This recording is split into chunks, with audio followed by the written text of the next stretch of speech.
Deixa o povo caindo lá. Deixa os índios lá. Deixa os índios lá. Deixa os índios, deixa os índios, deixa os índios lá. Deixa os índios, deixa os índios, deixa os índios lá. Deixa o índio.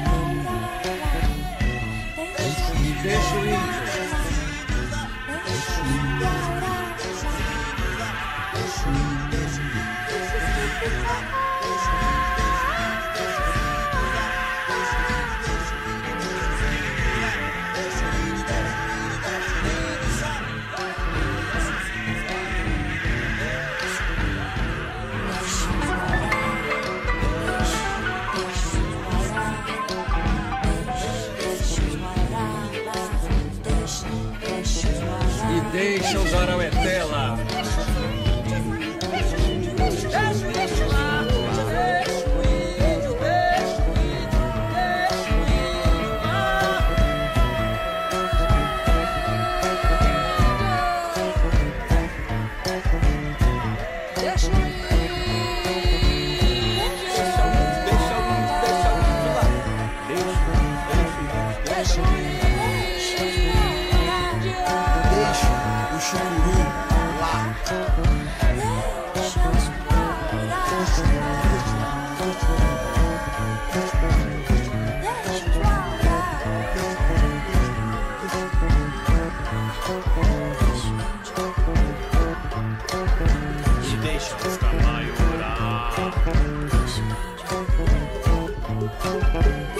Deixa os mundurucus lá, deixa o índio lá no Pinambá, deixa os capola,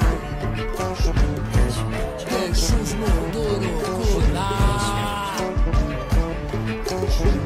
deixa o índio lá pra Tapajós, e deixa os capola, Deixa o índio, deixa o Guajajara lá, que deixa o Guajajara lá. Deixa o Joruná lá. Deixa o índio, deixa o Joruná lá. Deixa o índio lá. Deixa o índio, deixa o índio, deixa o índio lá. Deixa o índio lá, deixa o índio lá. Deixa o índio.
Já que depois de mais de 5 séculos e de N ciclos de etnogenocídio, o índio vive em meio a 1000 flagelos.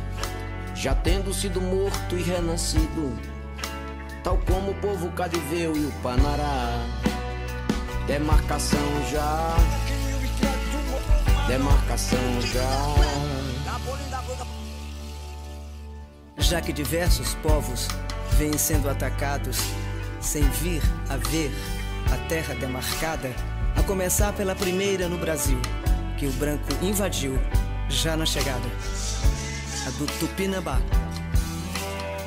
Demarcação já, demarcação já.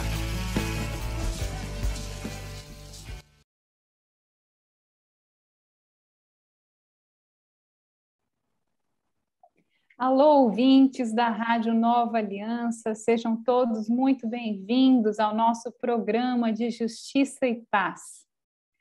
Você que nos acompanha pelas redes sociais, através do YouTube, no CJP Brasília, e do Facebook, CJP Brasília/Live, seja bem-vindo. A sua participação é muito importante para nós. Eu sou Ana Paula Barbalho, integrante da Comissão Justiça e Paz do Distrito Federal. E o nosso programa de hoje nós temos como co-apresentador José Geraldo Souza Júnior, nosso querido professor, doutor em Direito da Universidade de Brasília. Seja bem-vindo, Zé. Hoje nós vamos dar continuidade ao tema do marco temporal. Recapitulando os programas anteriores, nós fizemos 2 programas especiais sobre esse tema que envolvem todos os povos indígenas e os processos de demarcação das terras indígenas. Nós primeiro falamos das ameaças que esse julgamento do marco temporal traz aos indígenas com o Dr. Paulo Machado Guimarães, advogado e presidente da Comissão Especial de Defesa dos Direitos dos Povos Indígenas do Conselho Federal da OAB.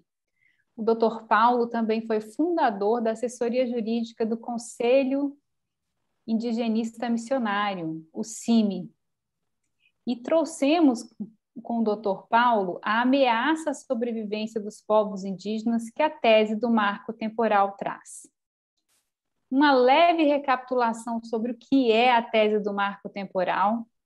É uma tese que sustenta que os povos indígenas só possuem direito à terra que estava ocupada por eles no ato de promulgação da Constituição Federal de 1988. Ele se transforma, portanto, num grande empecilho do acesso ao direito dos indígenas às suas terras. Isso porque, muitas das vezes, os conflitos em torno da posse da terra, eles fazem com que haja uma expulsão dos indígenas desses locais. E enquanto acontece toda a querela, toda a discussão jurídica, inclusive, esses litígios avançam para uma fase posterior à demarcação, muitas vezes, os indígenas eles estariam fora do local de ocupação. E pela tese do marco temporal, eles não teriam direito à demarcação dessas terras.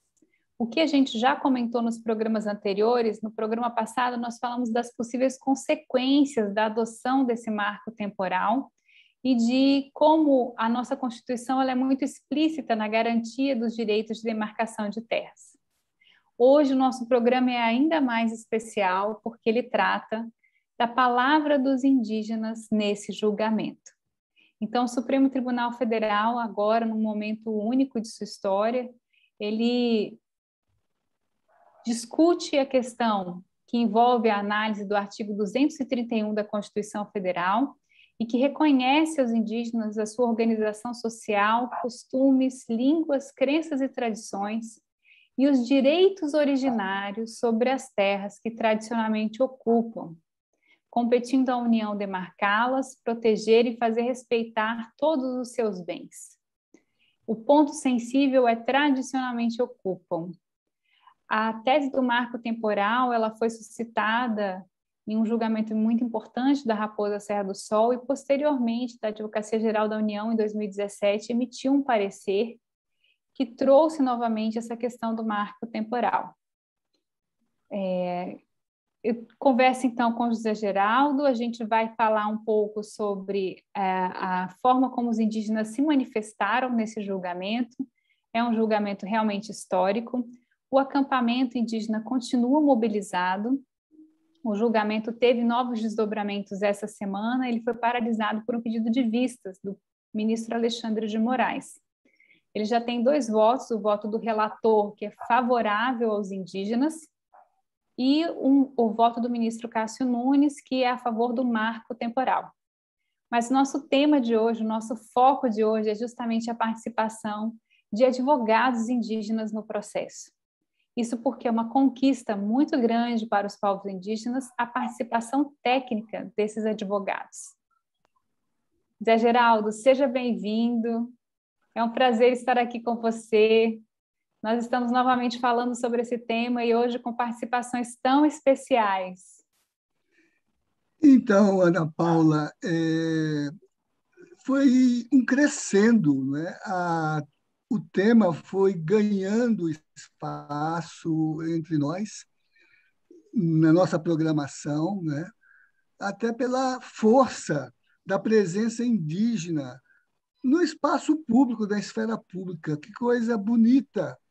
Esses dias nós vimos aqui em Brasília a esplanada dos ministérios ser sequestrada por muitas manifestações, em boa parte antidemocráticas, hostis às instituições, pedindo a destituição do Supremo Tribunal Federal, pedindo para fazer impeachment de ministros do Supremo Tribunal Federal, com muitos corporativismos que se exaltaram, sobretudo quando o capital esteve presente, e o capital mais expressivo da agressão à natureza, à floresta, ao habitat, à natureza como um lugar de vida e de existência, pelo agronegócio, né? Enquanto isso, os indígenas estavam presentes, organizados, reivindicando seus direitos ancestrais, os seus direitos originários, e com manifestações muito mobilizadoras, organizadas, que culminaram até o início do julgamento com a Marcha das Mulheres Indígenas. Então, não eram só as bandeiras dos povos indígenas, mas também as bandeiras feministas, as marchas das mulheres. Não era só um tema, o engajamento de muitos temas, as alianças. Vimos a irmã Maria Inês, do CRB, de braços dados com as mulheres indígenas, caminhando na esplanada, né?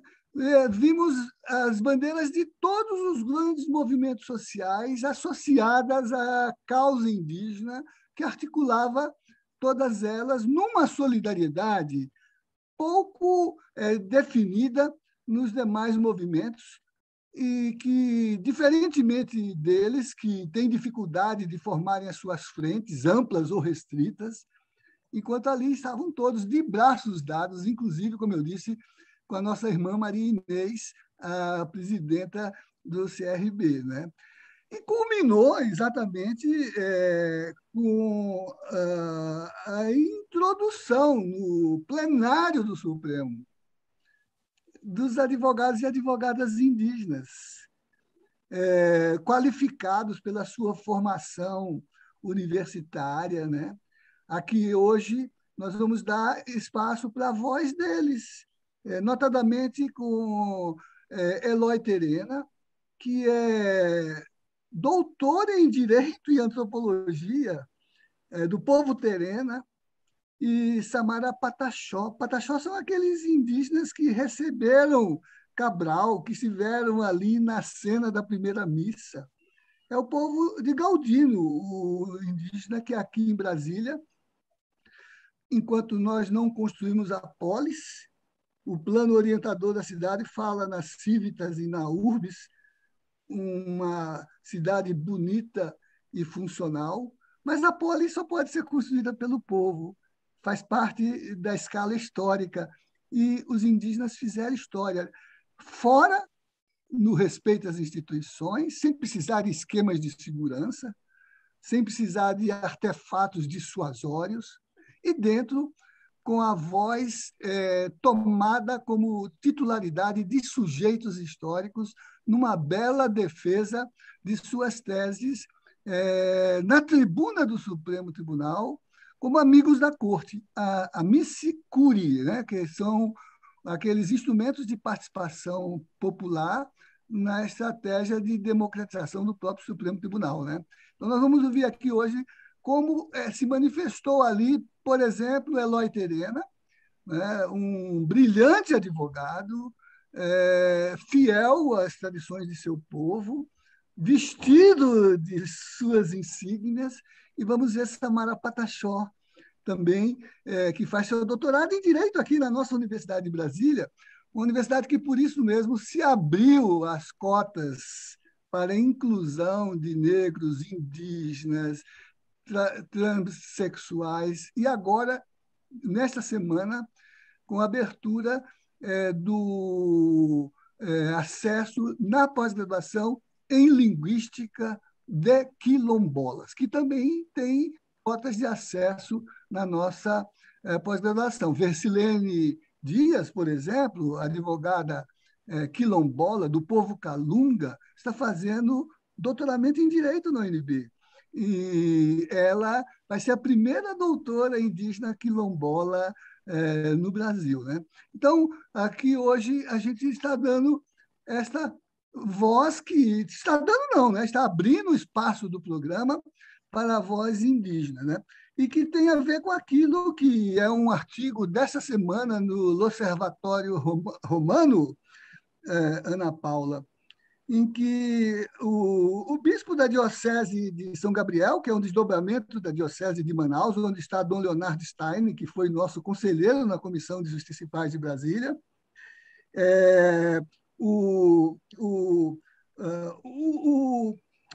esse bispo, Dom Edson Damião, que é chamado bispo das florestas e dos indígenas, que nos diz com toda a força que o que está acontecendo no Brasil é um genocídio e um biocídio, e que a nossa igreja, conforme a orientação do Papa, só pode estar com os índios, sua floresta, seu habitat, seus territórios, suas tradições, seus usos, seus direitos. Marco temporal? Não. Marco temporal, não. Então, a gente agora vai ouvir a fala primeiro do Eloy Terena, né, que é uma fala muito impactante e muito bonita. Quem tiver a oportunidade de assistir o programa pela internet, a gente tem as imagens também que vão ser reproduzidas. A gente volta comentando um pouco dessa fala e, na sequência, a gente vai ter um intervalo. Então, fique conosco agora, com vocês, Eloy Terena.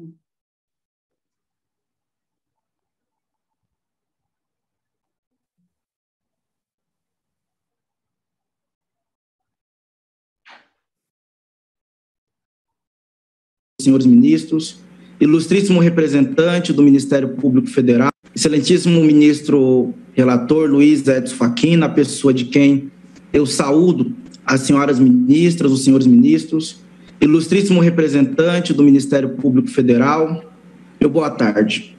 Venho a esta tribuna novamente, na qualidade de advogado indígena, representando a articulação dos povos indígenas do Brasil.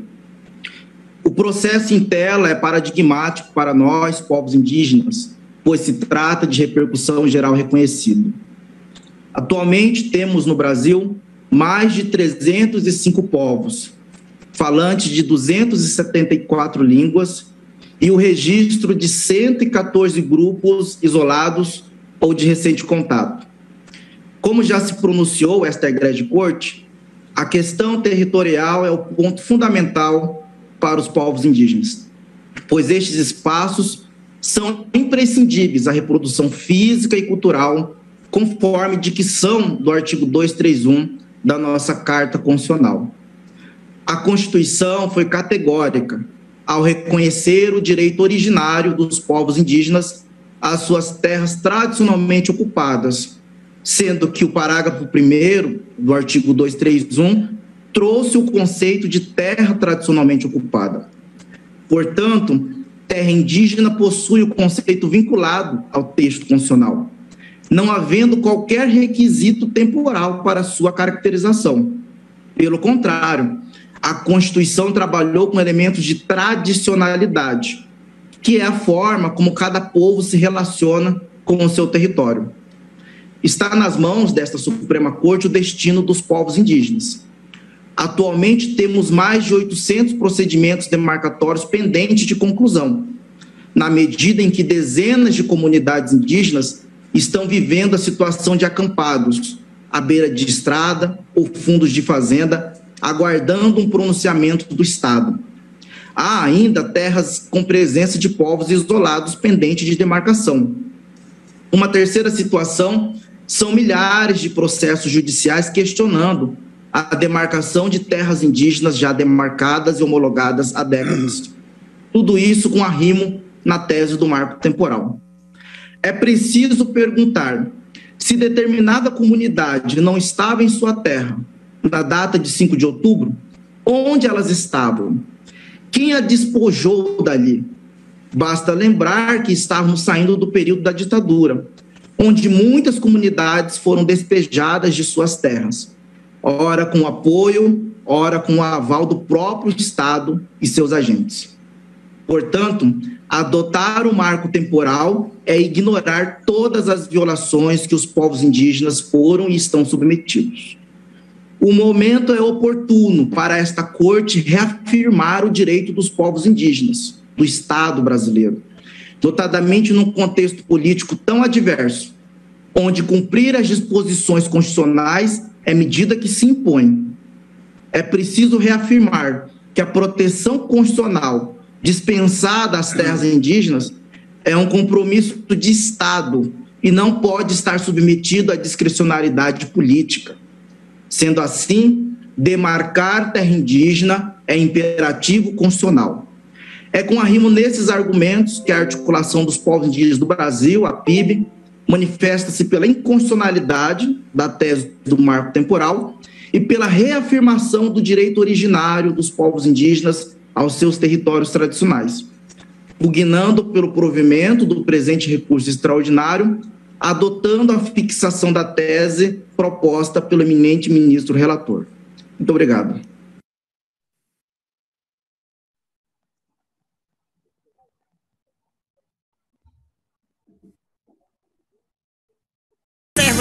Fala maravilhosa.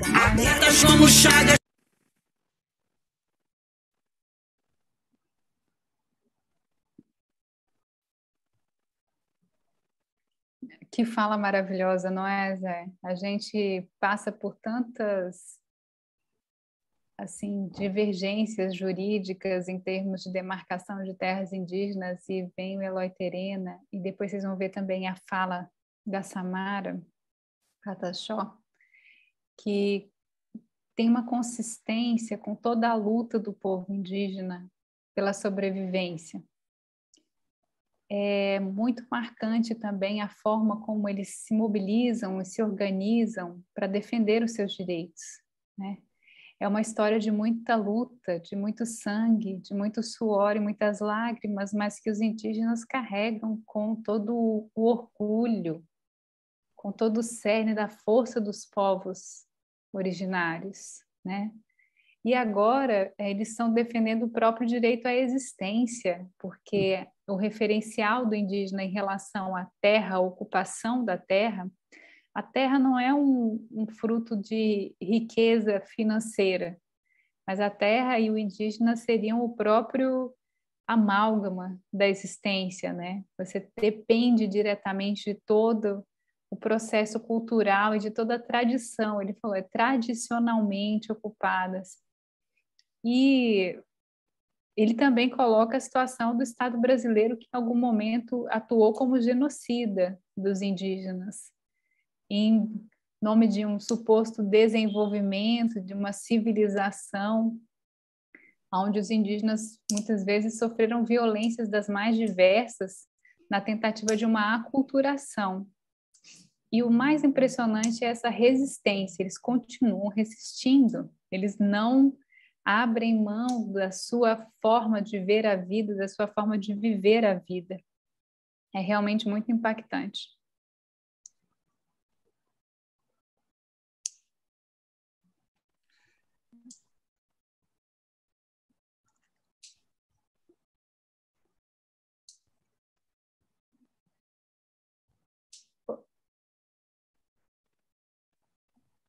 Acho que a gente ficou em silêncio agora, né, Zé? A gente ficou um pouco emocionado em relação a isso. Eu vou chamar o intervalo, então, e a gente volta na sequência com a nossa teóloga Simone Furquim, que traz o comentário do Evangelho dessa semana.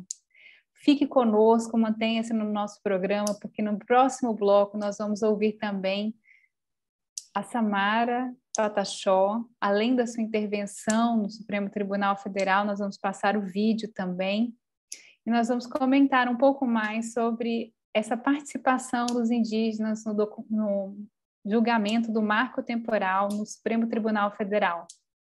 Um momento histórico para todos os povos indígenas brasileiros. Fiquem conosco. Cancerígenas pelas feridas da mineração e de hidrelétricas no ventre da Amazônia, em Rondônia, no Pará. Demarcação já. Demarcação já. Já que tal qual o negro homossexual, o índio é tudo que não presta como quer. Quem quer tomar de tudo que lhe resta, seu território, herança do ancestral. E joga o que ele quer, o que é dele já. Demarcação tá, demarcação já.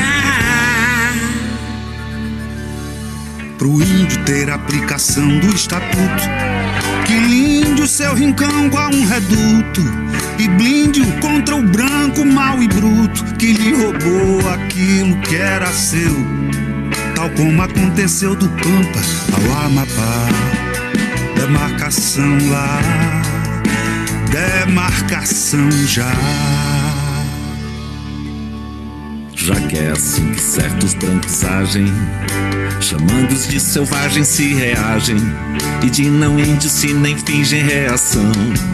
A violência e a violação de seus direitos, de Humaitá ao Jaraguá. Demarcação já, demarcação já. Pois índio pode ter iPad freezer, TV, caminhonete, voadeira, que nem por isso deixa de ser índio, nem de querer e ter na sua aldeia.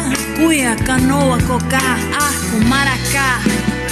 Demarcação já é, demarcação já. Para que um indígena não seja indigente, um alcoólatra, um escravo, um exilado, ou acampado à beira de uma estrada, ou confinado e no final um suicida, já velho ou jovem, ou pior, piar.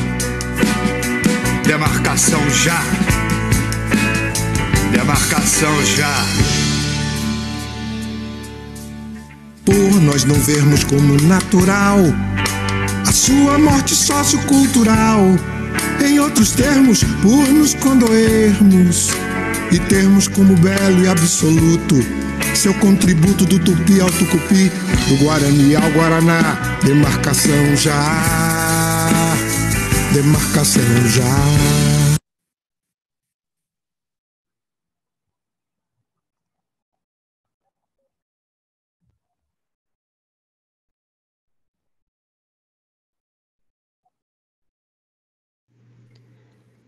Olá, ouvintes. A leitura do Evangelho hoje é Lucas, capítulo 8, de 4 a 15. Jesus está a caminho, e nesse caminho ensina a multidão e seus discípulos os mistérios do reino de Deus, isto por meio da parábola do semeador.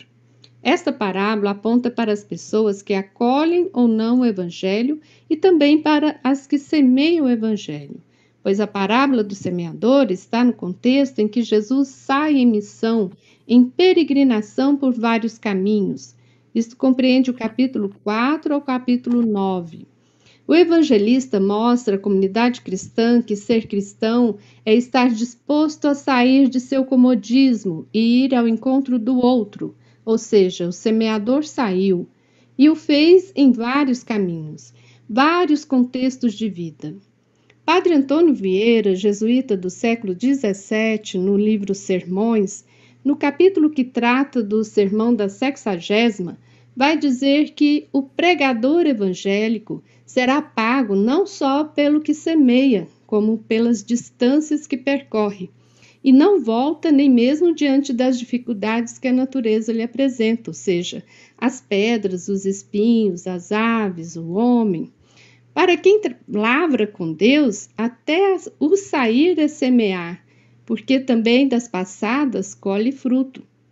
A parábola provoca todos nós, enquanto igreja, a não ficarmos acomodados e circunscritos nas sacristias, mas que sejamos igrejas em saída, em busca das periferias existenciais, como diz o Papa Francisco, estar disposto a enfrentar as intempéries da vida, bem como aprender com o outro os mistérios do reino. Importante lembrar que no contexto literário de Lucas, muitos e muitas aderiram e seguiram Jesus, como, por exemplo, nos 4 evangelhos, as mulheres seguiram, serviram, subiram com Jesus até Jerusalém e estavam com ele quando crucificado. Muitos e muitas acolheram a semente e perseveraram, produzindo frutos que até hoje estamos colhendo. O Evangelho nos interpela a sermos essa terra boa. A terra boa tem acolhida e tem perseverança. Perseverar, continuando, a ser discípulos e discípulos de Jesus, semeadores da boa nova, mesmo diante das pedras, dos espinhos, das aves de rapina e também dos desumanos, que pregam discursos de ódio, que disseminam a violência. Neste contexto de luta, de resistência contra a lei do marco temporal que pretende usurpar as terras indígenas, a parábola do semeador, ensinada por Jesus, está a nos provocar a sermos essa terra boa, a colher a semente do Evangelho e frutificar, ou seja, assim como Jesus esteve junto às pessoas mais vulneráveis da sociedade de seu tempo, devemos também nós imitá-lo. A terra boa produz frutos, frutos de justiça e de paz. Portanto, estamos aqui para dar voz, dar visibilidade a nossos irmãos e irmãs indígenas que estão perdendo seus direitos.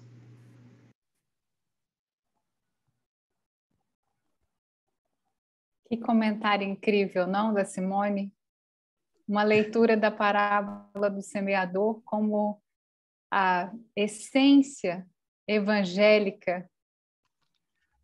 Isso me lembra, Ana Paula, que no programa passado, quando eu ia ler um trecho da Maíra Pancararu, do livro que nós organizamos, né?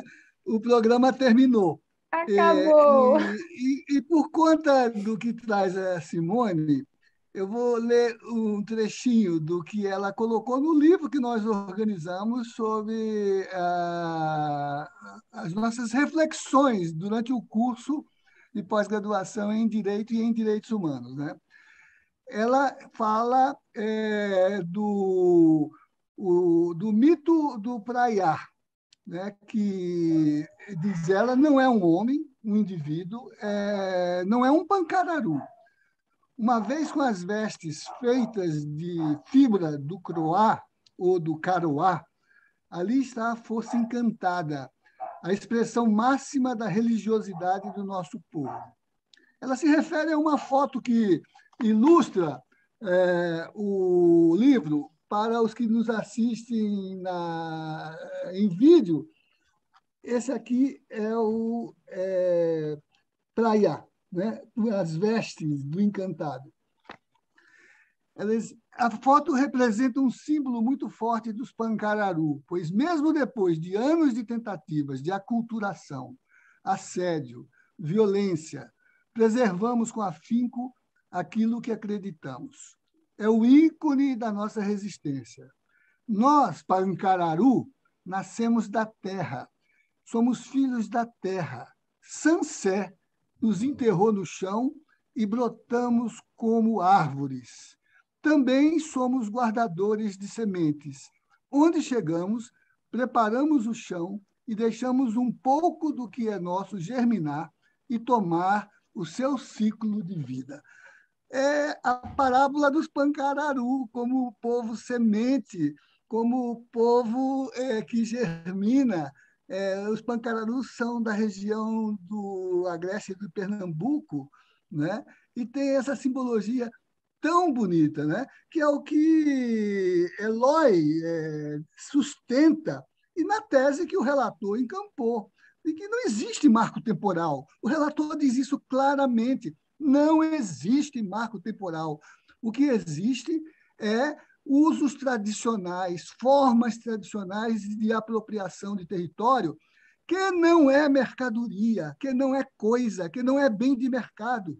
Na constitucionalidade, passa a ser a bem da União. Não pode ser privatizado, não pode ser objeto da ganância, não pode se transformar no Egito de José, em terras do faraó, e transformar o povo em escravos do faraó. Está lá no Gênesis, depois da resolução dos problemas econômicos, a apropriação privada da terra e a escravização do povo. O que a Maíra diz aqui, quer dizer, esse assédio, essa assimilação, esse extermínio, esse genocídio.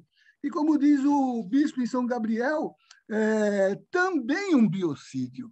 Também um biocídio. Siga, Ana, para a gente não ter aquele espaço que ficou no programa. No bloco passado, mas na verdade mexe também com a nossa reflexão, né? Com a nossa emoção.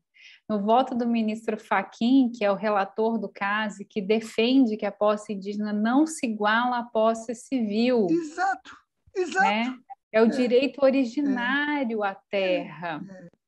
E é isso que, absurdamente, o ministro Cássio Nunes vai reverter, embora ele faça uma abertura no voto dele, que parece reconhecer a tragédia da aculturação, o massacre indígena, o extermínio.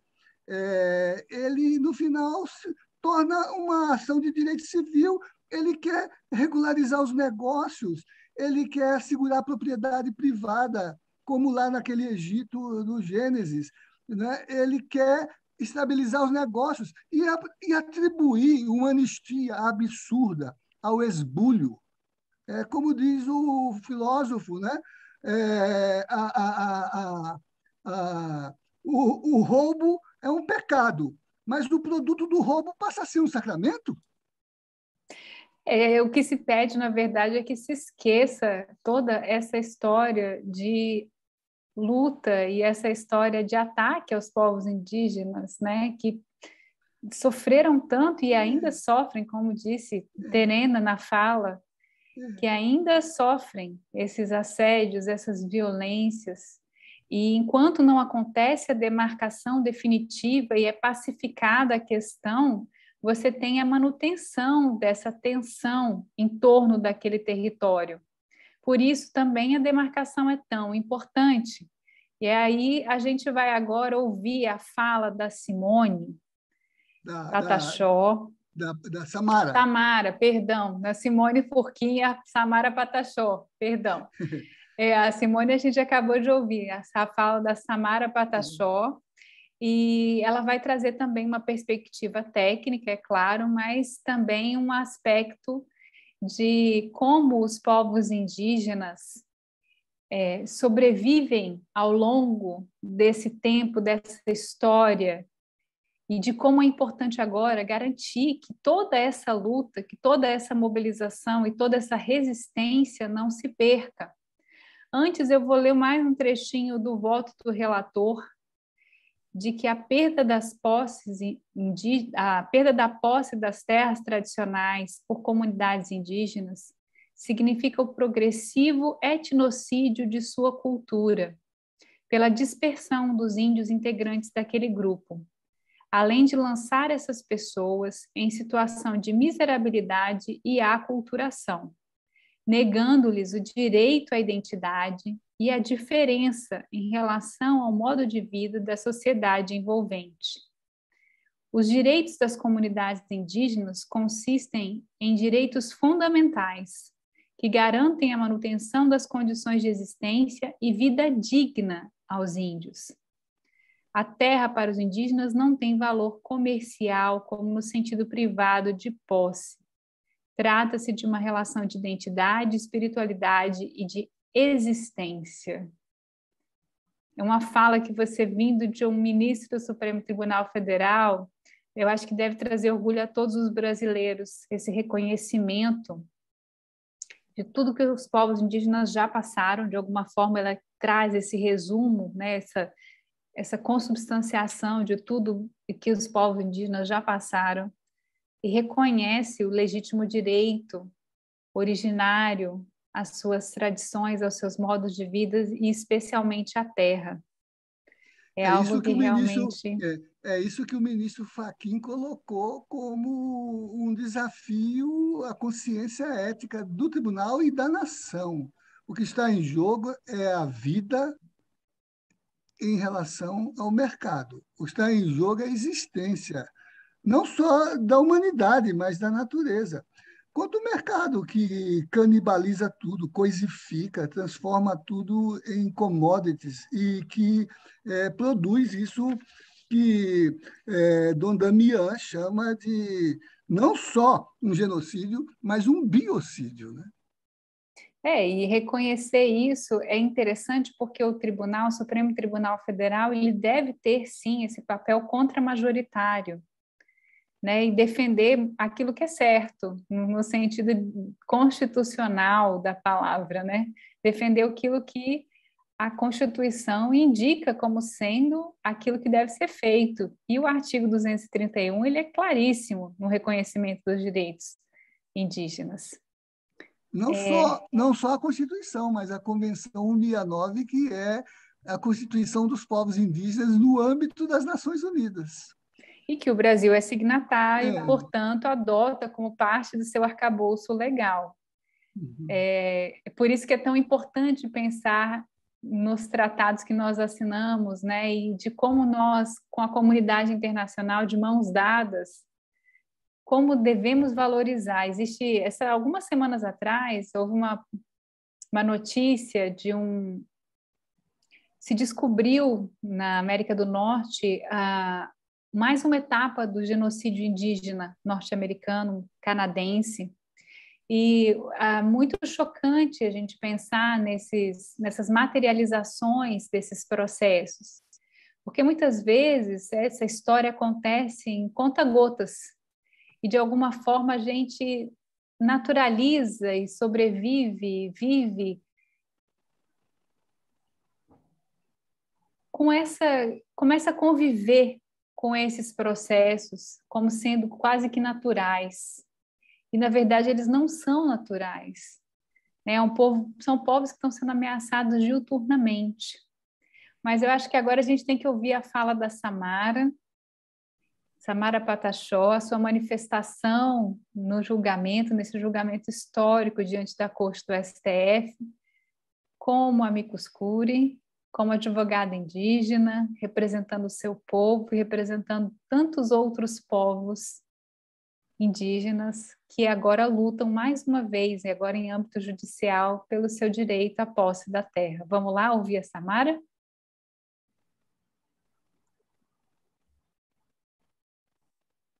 Senhoras ministras deste egrégio tribunal, na pessoa do ilustríssimo senhor presidente, ministro Luiz Fux, e cumprimento ao senhor procurador-geral da República e aos demais colegas advogados e advogadas aqui presentes e a todos e todas que nos acompanham nesse momento. Embora eu represente aqui nominalmente a Umupoíba, gostaria de estender simbolicamente a minha fala às organizações, comunidades e povos indígenas do Nordeste brasileiro. E falo aqui não apenas na condição de advogada do referido amicus curiae, mas, sobretudo, enquanto uma mulher indígena pertencente ao povo Pataxó do estado da Bahia. Os 27 povos indígenas da Bahia se soma aos demais povos indígenas do Brasil, que aguardam com muita esperança o julgamento deste processo em repercussão geral, que, para além de definir uma tese que norteará o futuro das demarcações de nossas terras, também decidirá sobre o futuro das nossas vidas e da nossa continuidade existencial enquanto povos originários desse país. Pois não há como falar de terras, construir uma tese sobre terras indígenas, sem considerar as vidas dos povos indígenas. E não há como falar de vida sem a proteção dos nossos territórios.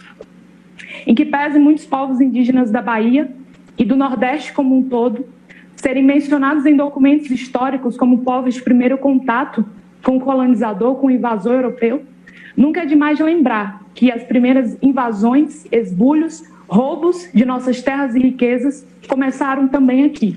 E são esses mesmos povos que, há mais de 5 séculos, ainda lutam para viverem dignamente em seus territórios ancestrais.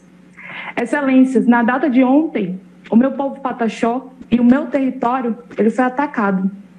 Nossas crianças viram seus pais sendo violentados, algemados, suas casas e cabanas serem derrubadas pelo abuso do poder do Estado e pelo acúmulo de opressões por parte daqueles que insistem em dizer que somos invasores do nosso próprio território. Já não basta historicamente terem nos imposto uma língua, uma fé, uma civilização, ainda querem nos impor um padrão de sociedade, um padrão de desenvolvimento, um padrão de progresso e querem também limitar, interferir, ditar os moldes do nosso usufruto e o gozo e a efetivação dos nossos direitos territoriais, mesmo estando esses direitos consagrados na Carta Constitucional, inclusive como cláusula pétrea. Nos últimos anos, sobretudo a partir do tão citado julgado da terra indígena Raposa Serra do Sol, nós, povos indígenas, passamos a vivenciar novos e constantes ataques aos nossos direitos constitucionais, sobretudo nosso direito originário às terras tradicionalmente ocupadas. Pois no largo desses mais de 10 anos, assistimos de forma absurda, inconstitucional e inconvencional aplicações de critérios isolados e retirados desse importante julgado, a exemplo da tese do marco temporal e das 19 condicionantes. Tanto o Poder Executivo como o Poder Legislativo lançaram mão desses critérios para criarem arranjos administrativos e políticos para inviabilizar as demarcações de nossas terras, a exemplo do parecer 001 da AGU e do PL 490. Portanto, desde o desfecho do julgamento da Ação Popular 3388 até o dia de hoje, é notório que o marco temporal ele figura como um dos principais trunfos para sobrepor interesses individuais, políticos e econômicos sobre os direitos fundamentais, coletivos e constitucionais dos povos indígenas e também da própria União. Ou seja, o marco temporal ele não goza de maneira nenhuma de natureza jurídico-constitucional, pois vai de encontro a pilares que são caros ao nosso Estado democrático de direito. Excelências, o mais gravoso de toda essa discussão é que, nitidamente, percebemos que aqueles que defendem critérios objetivos e limitadores para o reconhecimento dos nossos direitos territoriais, tanto no Legislativo quanto no Executivo, e também aqueles que trazem suas demandas perante o Judiciário com base no marco temporal, assim o fazem dolosamente. Digo isso porque muitos desses ou são os nossos próprios algozes, ou são os descendentes daqueles que nos expulsaram à força da bala dos nossos territórios. Impor sobre nós o ônus de estarmos ocupando nossas terras em 5 de outubro de 88 é desconsiderar esse passado muito recente no qual sequer tínhamos o direito de escolher os nossos próprios destinos. É diante disso que os povos indígenas da Bahia e do Brasil clamam a esse egrégio tribunal, enquanto poder contramajoritário que é, para que possa trazer uma decisão que traga segurança jurídica e efetividade aos nossos direitos constitucionais. Auere. Obrigada. Muito obrigado, doutora Samara Carvalho Santos, que falou pelo Movimento Unidos Povos e Organizações Indígenas da Bahia. E agora concedo a palavra ao amigo Curiá.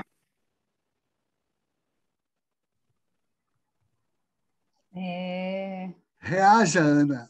Ela falou também como mulher, como brasileira, mas como ancestralidade inscrita na condição de indígena, ainda mais uma vez exposta ao furor alienígena, né? Que impõe um modo de vida e desconstrói uma forma de existir, né? Quanta coragem, né, da Samara de trazer isso à Suprema Corte do Brasil. Trazer isso tão explicitamente, esses processos de violência sofridos pelos indígenas, que, como ela mesma disse, continuam acontecendo. Enquanto não existir uma pacificação em relação a esses temas de demarcação, onde o direito aos povos originários seja garantido, a gente vai vivenciar constantemente esses processos de violência. Muitas vezes, como ela colocou, perpetrados pelo Estado, não é? Resta saber agora como o Supremo vai assimilar essas duas linhas que se abriram. Aqui está no voto do ministro Fachin, que resgata a historicidade, a ancestralidade, um direito cogente que está inscrito na identidade de um povo, né? Um povo que nos constitui como civilização. E essa que o ministro Cássio abriu, que mercadoriza e que abre ensejo para anistiar o crime, o esbulho, não é isso?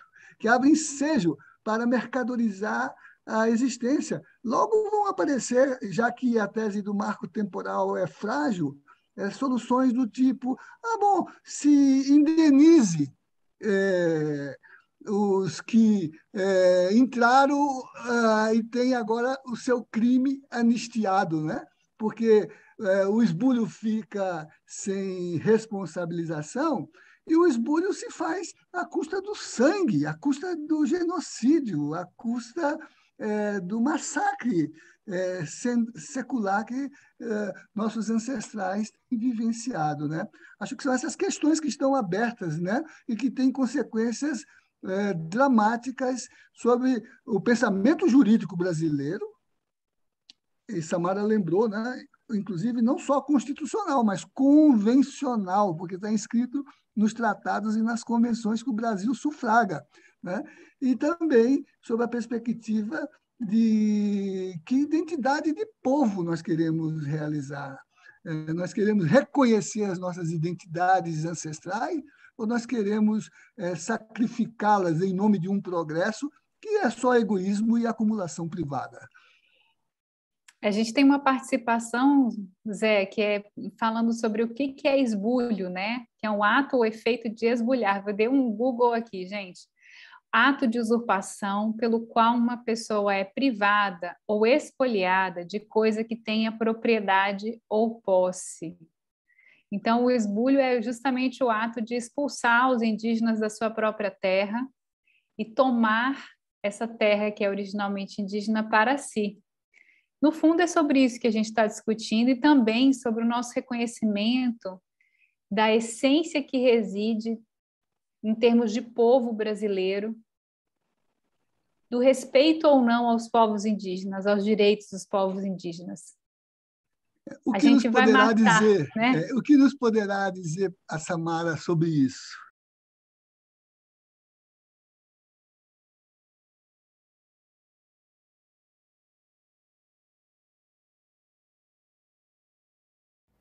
Olá, pessoal. Nesta última quarta-feira, dia 15 de setembro, tivemos aí uma paralisação, né, a suspensão do julgamento que estava na pauta desde o dia 26 de agosto, que é o julgamento do processo em repercussão geral de um recurso extraordinário que diz respeito aos direitos territoriais indígenas e que coloca em questão a tese do marco temporal que está sendo discutida no STF.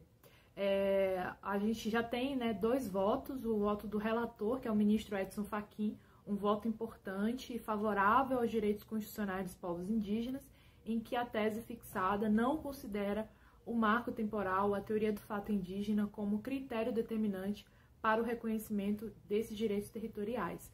O voto do ministro Fachin é um voto que ressalta, né, o reconhecimento do direito originário, a posse tradicional indígena, e na contramão disso tivemos agora, na última quarta, o voto de mérito do ministro Nunes Marques, que foi o ministro subsequente a votar.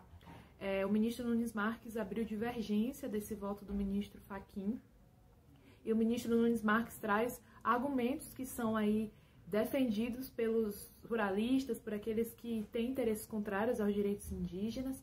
Então, abriu divergência, reafirma o marco temporal como critério para trazer segurança jurídica. E, enfim, após o ministro Nunes Marques, o ministro Alexandre de Moraes, que é o ministro subsequente a votar, fez o pedido de vista, o que tirou, né, o processo da pauta, e agora vamos aguardar a futura data que esse julgamento vai ser retomado com o voto do ministro Alexandre de Moraes. Destaco aqui a importância desse julgamento, né, e também das mobilizações indígenas ocorridas em Brasília nos últimos meses, por conta da tensão, né, que envolve esse processo. Ele é um processo de repercussão geral, ou seja, a decisão que for tomada pelo Pleno do STF nesse recurso extraordinário, ele vai se aplicar também a outros casos, né, que versam sobre a matéria. Existe também uma pressão política por conta do PL 490, que tramita na Câmara dos Deputados, que traz como um dos pontos principais a legalização da tese do marco temporal. Então, se o STF colocar uma pá de cal nessa tese do marco temporal no judiciário, isso nos dá munição suficiente, assim, né, para poder fazer essa luta política também dentro da Câmara dos Deputados, e futuramente, se esse PL realmente vir se transformar numa lei, a possibilidade da gente levar ao Supremo para, né, uma arguição de inconstitucionalidade. Então, é isso, a gente aguarda, os povos indígenas estão mobilizados, né, é um processo que vai impactar a questão do direito territorial indígena, e diversos, né, povos indígenas do Brasil ainda têm seus territórios pendentes de demarcação. Então, por isso que existe toda essa preocupação por parte dos parentes indígenas de diversas partes desse país em torno desse importante processo. E aí estamos acompanhando, as organizações indígenas se fazem presentes nesse processo através, né, da figura do amigo da corte, o amicus curiae. Então, a PIB e suas organizações de base estão acompanhando de perto esse importante processo. Pois é, Samara traz também uma mensagem para a gente, que a gente espera compartilhar com vocês, e é tão impactante vê-la com aquele cocar imenso, né, lindo, branco, um símbolo para nós, na verdade nós cristãos, uma interpretação nossa da paz, né, e ao mesmo tempo uma proposta de paz que surge a partir de tanta luta. Então, é reconhecer que existiu esse processo, que esse processo continua existindo e que é necessário mudar. No nosso carisma, é a paz que se apoia na justiça. Esse é um elemento fundamental, né? Que é por isso que tem a Comissão Justiça e Paz.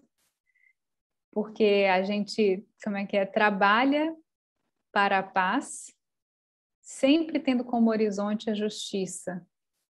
É necessário defender aquilo que é correto, aquilo que é justo. E sempre, sempre numa perspectiva cristã. Zé, a gente está indo para o final do nosso programa, nossos 5 minutinhos finais. É sempre maravilhoso estar com você. Essa série de programas sobre os direitos dos povos originários, para mim, foi extremamente importante. Me trouxe reflexões muito importantes, assim, pessoais mesmo, sobre como a gente quer construir uma sociedade justa e boa para todos, né? A gente tem muitas terras no Brasil que podem ser ocupadas para agricultura e não deveria haver essa sobreposição, essa busca de ocupação das terras indígenas. A gente garantir que os indígenas tenham a sua propriedade das terras, tenham o seu usufruto das terras, é de alguma forma também garantir que a gente tenha futuro. E a nossa existência, fazer parte da nossa essência, reconhecer a nossa essência como povo, porque eles já estavam aqui, né? O colonizador europeu chega e contribui para esse processo, e depois os negros escravizados. É importante falar também que a nossa história como povo foi construída numa base de muita violência, tanto contra indígenas como contra negros escravizados, africanos escravizados, a gente reconhecer isso, não tem nenhum demérito nisso, a gente aceita o nosso passado e constrói um novo futuro. Então, esse julgamento, para mim, está sendo algo que realmente me levou a pensar sobre como a gente, povo brasileiro, quer se ver no futuro. Nós queremos ser um povo democrático, nós queremos ser um povo que acolhe a sua essência, as suas raízes, a sua origem. Ainda que hoje eles sejam minoritários, num momento inicial eles eram não só extremamente majoritários, como eles, assim, fizeram parte desse amálgama, né, que é o povo brasileiro, essa mistura entre os três povos. E está acabando o nosso programa, é a hora da gente se despedir. Certo, mas essa história ainda continua e é preciso que a nossa consciência cristã, o nosso sentido de comunidade, de fraternidade, de humanização da realidade das coisas, seja solidária a uma recuperação de um sentido de existência, porque o uso reconhecido das terras indígenas significa salvaguardar na união um bem que é de todos, que é usufruído pelos usos dos povos originários, mas que se preserva como bem de todos, porque fora do mercado ele é constituído como patrimônio da própria humanidade, né? As florestas, as águas, os modos solidários de ser e de existir, não é?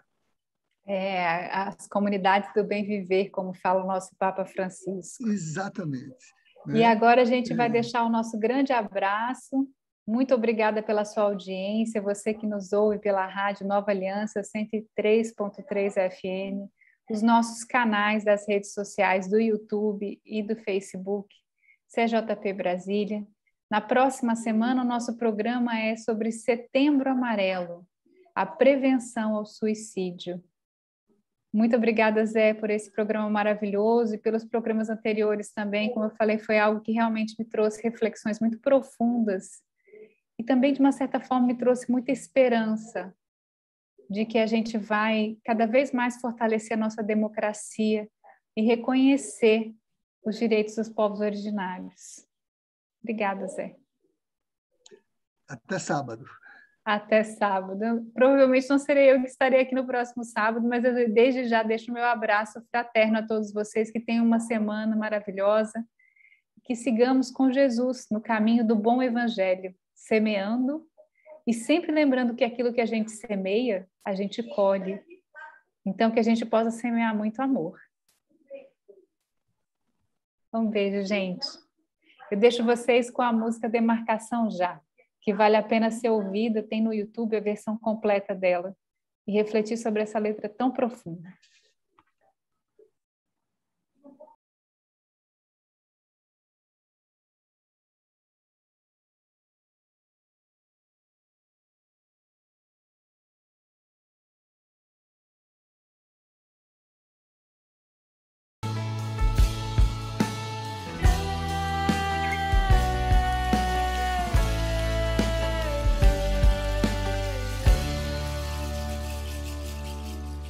Já que depois de mais de 5 séculos e de N ciclos de etnogenocídio, o índio vive em meio a 1000 flagelos, já tendo sido morto e renascido, tal como o povo cadiveu e o Panará.